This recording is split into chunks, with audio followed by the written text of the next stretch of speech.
Droit dans ses bottes, le gouverneur de province Grace Mkwanga Maswangi Bilolo a particulièrement marqué ce week-end 29 mars dans l'avant-midi par l'inspection des nouveaux chantiers déjà lancés à travers la ville de Matadi, chef-lieu de la province. Le chef de l'exécutif provincial commence par la route partant de PK0 rond-point Oebeka jusqu'au croisement de la route de l'Oreb-École. Ici, la régie des eaux et la SNEL sont déjà à l'œuvre. Certains endroits on a déjà repéré la conduite, c'est ça qui se fait. Puis va arriver l'étape de la pause. Pendant ces travaux là-bas, on pourrait connaître des perturbations. Il y a certains travaux déjà exécutés, tels que quelques poteaux délocalisés et puis la canalisation basse tension aussi. Ce qui nous reste, ce sont des poteaux de distribution moyenne tension avec les câbles associés. Plus d'1 kilomètre à réhabiliter cet axe routier est très capital pour résoudre l'épineux problème d'embouteillage. La joie était à son comble dans le chef de la population bénéficiaire.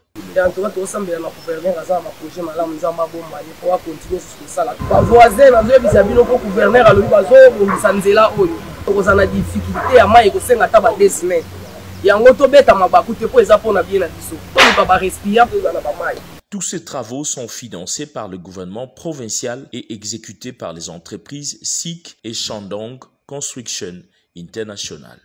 La longue inspection de travaux des différents chantiers du 29 mars du patron de la province s'est poursuivie sur la route Ango-Ango-Sep qui mènera au port MGT. Chemin faisant, Grace Bilolo, en compagnie de Jacques Condé, a constaté le stationnement illicite de gros engins qui détruisent la chaussée. Le périple du gouverneur va s'achever en Kalankala à 4 maisons où plus d'une personne ont été agréablement surprises de constater la bonne évolution des travaux de la nouvelle assemblée provinciale.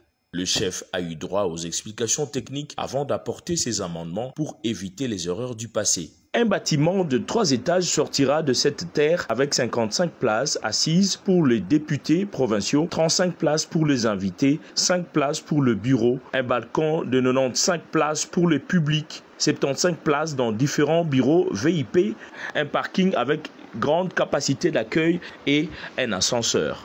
La durée des travaux est estimée à 15 mois. Il faut noter qu'outre la construction de l'Assemblée provinciale, une boucle va être construite pour relier l'entrée et la sortie vers le nouveau joyau. Par ailleurs, un parking imposant derrière le bâtiment de la nouvelle Assemblée sera également construit. Un ouf de soulagement pour les habitants du quartier qui y voient un développement de leur coin.